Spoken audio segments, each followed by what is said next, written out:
my name's Andrew Mayse, and this is my I Am project. So what you guys just saw was like a little slideshow of all the favorite pictures I've had growing up till now. And first, I kind of want to get started off by talking about nature versus nurture and birth order. And throughout my childhood, I feel like birth orders had a big impact on me because I am the middle child, but my older sister has always grown up with a learning disability, so I've taken on the roles of a first child, but I still possess some of the traits of a middle child. Like, especially growing up with two sisters and me being in the middle, they're always fighting about who gets the bathroom or makeup or stupid things like that. So I've always kind of been the peacemaker with them, with those things. But I've always kind of been the leader and things like that with being the first child. You've always been the leader of our siblings and our family, and you kept the peace between me and my sister, and you've been the more responsible one out of all of our siblings. And with nature versus nurture, I feel like my mother's nurtured me a lot with the same traits and qualities that she has. Like, she's a thinker like I am and a perfectionist, and I feel like I've gotten those things from her. And so I moved here in about third grade, and my first friend I met was actually Ryan Falls, and I learned from meeting Ryan, I learned a lot about moral development because he sat next to me on the bus the first day of school, and I wasn't very nice to him because I just thought his intentions weren't good because he was sitting next to the new kid on the bus. But he was very welcoming and nice to me, and I wasn't as nice to him.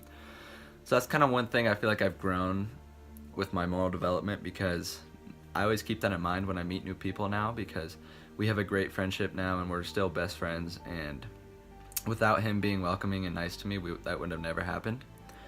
And so when I meet new people, I always try to keep that in mind and try not to be a jerk like I was to him. So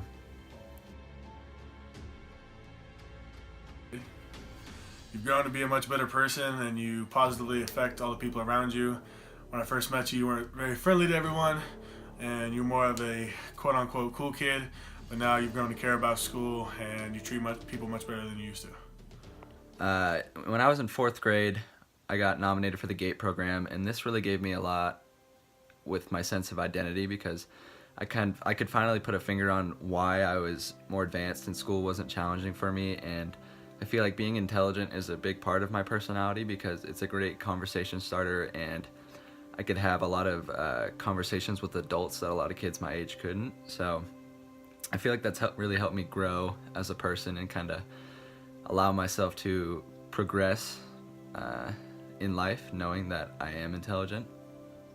And so middle school, I feel like, is where we really begin to learn and become more socially aware, and we start to care about like our hygiene and what others think of us and things like that. And I feel like I fell into that trend, and that's when I really started to care about what others thought about me, and I just became more socially aware and socially developed. And in 8th grade, this is a major part of my life, but in the middle of 8th grade, I was diagnosed with type 1 diabetes. And I just remember I was always thirsty all the time, I was always hungry, and I lost 15 pounds while I was eating and drinking all the time, so I thought maybe it was just like a growth spurt, and that's what my mom was thinking as well. But then one day I just started throwing up everything I was eating, and I just didn't feel good at all. And so the next day we were going to the urgent cares looking for instant lab results. And finally we found one, and they took a urine sample, and the doctor told me that they weren't going to charge me for the visit because I probably have type 1 diabetes due to all the excess glucose in my urine. So I remember I was sitting in the car in the parking lot at the urgent care before we went to the emergency room, and my mother was on the phone with my dad, and she was crying, and that's kind of really what made it so serious for me. And she was just telling him that she never thought that I could be able to play sports again, and it's just crazy that this could happen to us. And then we went to the emergency room, and all I remember from the first night of my 3-night stay in the hospital was that I was super irritable because they kept taking my blood, pricking my fingers, and things like that. And I was super hungry, but they wouldn't feed me because my blood sugar was so high. And throughout the night, I was woken up 3 times from them taking my blood, giving me insulin, and pricking my fingers. And so I kind of just lost it in the morning. I just had feelings of doubt, and I just never thought I'd be normal again. I'd never be able to play sports. And it was just super overwhelming, and I was just super scared that if I slipped up one time, that my life could be in jeopardy. And that is true, but it's not that exact of a science. I kind of have it dialed in now. But what that diagnosis has taught me is a lot about my identity and my personality traits and things like that, because with motivation, it really has motivated me to persevere through adversity, because I have to deal with controlling my own life every day, and with that, I am motivated to be successful with another thing on top of my plate and another challenge. And it's just really taught me a lot about persevering through adversity and being the best I could be, and not letting type 1 diabetes limit me at all.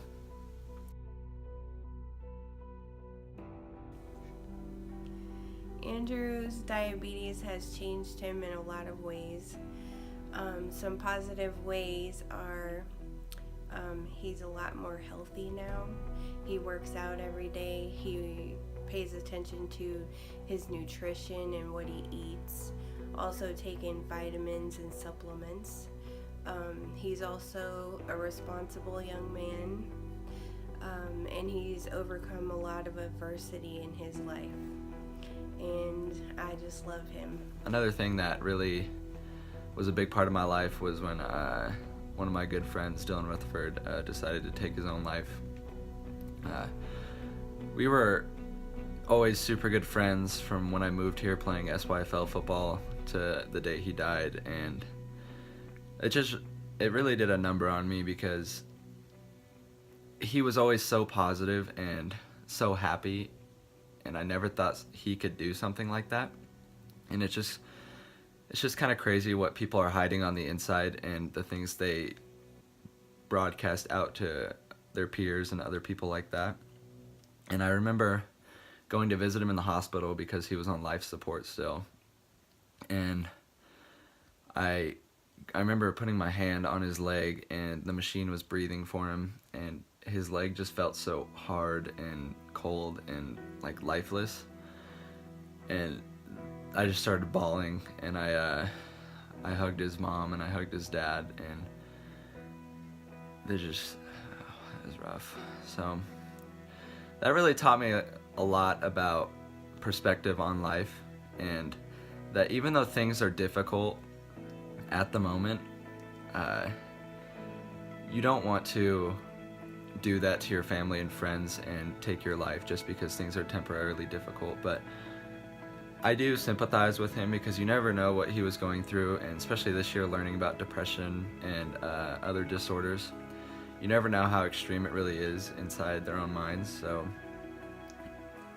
with the 5 stages of grief, I don't feel like I really went through those. I was in denial and just hoping that a miracle would happen and he would just wake up from life support and everything would be okay, but that never really happened, and I still think about him every day. And yeah, so the next thing is with senior year, I feel like this is when we all collectively find ourselves, and this is when we go through the identity versus role confusion phase. And I feel like I really have done this year and kind of figured out what I'm going to do with my life, and found my friend group and things like that, and I've really blossomed into who I'm going to be. And I've found my identity, and I think I've kind of figured it out. And this is so important to delve deep into your like heart and your soul and your psyche to figure out who you are, so you can better assess yourself, so you can progress as a human and grow. And I feel like that's super important this year, and throughout my life I feel like I've kind of wrapped it up with my senior year of high school to figuring out who I really am. So